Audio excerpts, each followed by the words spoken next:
Well, I'm grateful to the honourable gentleman, and I'm also grateful for the fact that on many occasions over the summer he's indicated his support for the general approach the government is taking. Now, he asks, I think, three main questions. One is, in relation to guarantees, I think, as I said earlier, it is desirable that European member states act together.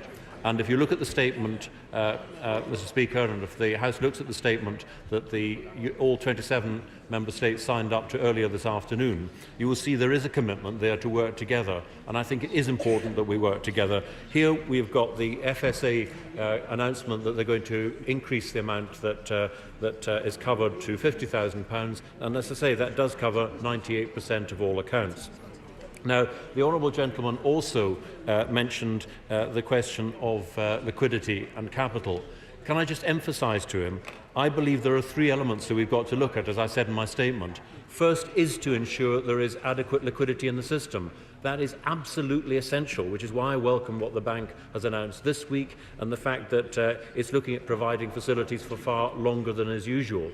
It isn't just an immediate problem. The honourable gentleman is right. We do need more liquidity, because without that, we can't move to the second phase. I've also said we need to look at regulation, we need to look at issues like capital, and we will do that. And when I have proposals to make, I will come back to the House and set them out.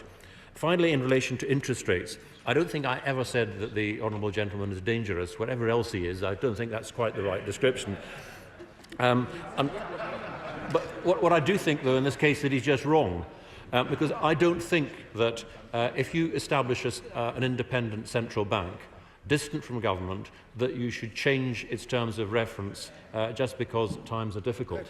And I would just remind the House and remind the honourable gentleman what the Bank of England Act actually says, because the remit, the objectives of the Bank of England are, and I quote, first, to maintain price stability, and second, subject to that, to support the economic policy of Her Majesty's government, including its objectives for growth and employment. I don't see any need to change that remit. In de reden